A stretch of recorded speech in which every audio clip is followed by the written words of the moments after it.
Alors, l'enjeu, c'est bien sûr de les faire reculer maintenant, d'arrêter leur progression à ces djihadistes. Les frappes américaines, est-ce qu'elles sont essentielles pour les arrêter? Elles sont très importantes, mais certainement insuffisantes.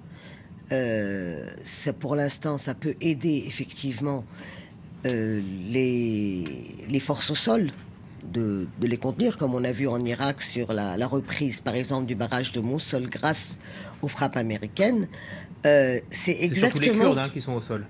Oui, les Kurdes et d'autres, et un petit peu de l'armée irakienne maintenant qui s'est reprise après sa déroute totale du mois de juin.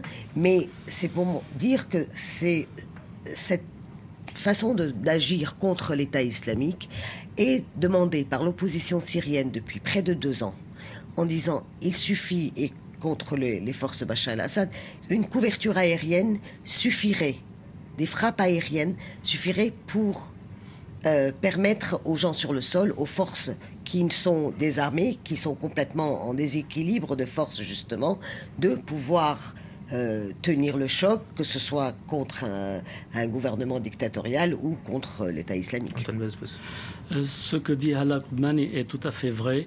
Il n'y avait pas eu de volonté américaine, occidentale, pour faire de cette opposition, pour la soutenir, pour la structurer. Il y a je ne sais combien de dizaines de milliers d'officiers et de soldats syriens qui ont déserté l'armée. Il fallait les récupérer. Ça, on n'y croyait pas? Non, parce qu'il y a un manque de courage chez M.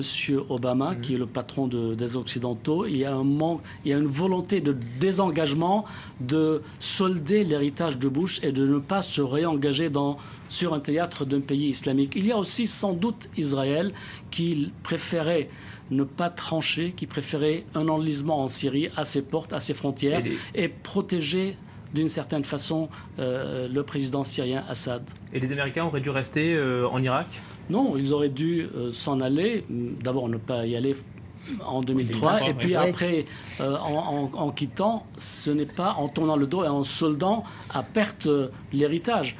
Parce que c'était la meilleure manière d'amener l'Iran à contrôler l'Irak et de créer de nouvelles crises, dont celle-là. Aujourd'hui, si vous cherchez une solution, il y en a une qui a commencé à faire ses preuves. Vous avez les Kurdes, les Peshmerga, les combattants kurdes, qui délivrent, qui sont crédibles avec les frappes aériennes américaines, mais ce n'est pas suffisant. Il y a d'abord, ce qu'il faut faire, c'est un gouvernement représentatif à Bagdad, dans lequel les sunnites se sentiraient représentés pour se retourner contre l'État islamique. Et troisième chose, il faut une coalition régionale et internationale pour contenir et asphyxier l'État islamique. Les joies de la géopolitique, les Américains qui se trouvent un allié, l'Iran, c'est quoi? C'est une chance? C'est un paradoxe? Mais je crois que ce qui est intéressant, et on l'a vu dans le vote de la résolution de l'ONU il y a quelques jours pour combattre l'État islamique, on a l'impression que les États-Unis et les Occidentaux en général sont heureux de retrouver une unanimité internationale. Parce que là, il y a la Russie, l'Iran, tout le monde est d'accord. C'est un combat que personne ne peut contester. Et quelque part, alors qu'au moment où la Russie, justement, recherchait la guerre froide absolument, enfin, se montrait complètement offensif sur plusieurs fronts, que ce soit en Syrie, en Ukraine, etc. Là, tout d'un coup, cette cause consensuelle de combattre le grand terrorisme, vraiment le grand Satan terroriste, rassemble tout le monde. Et quelque part, les États-Unis, les Occidentaux reprennent un petit peu de vigueur, parce que là, au moins, on est d'accord avec les Russes, on n'est pas trop confrontés contre eux. Mais ça pourrait les réunir, par exemple, sur la Syrie?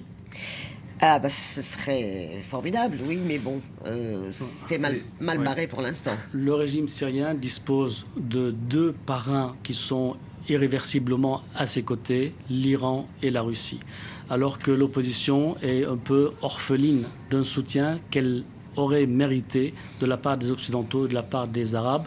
Les Américains ont empêché les Arabes de livrer, et la Turquie de livrer de l'armement qualitatif à l'opposition.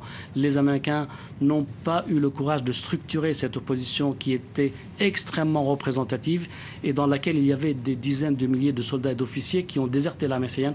Là, c'était une chance qui a été ratée. Je ne sais pas si c'est par manque de courage ou si c'est par calcul ou si c'est pour satisfaire des exigences israéliennes.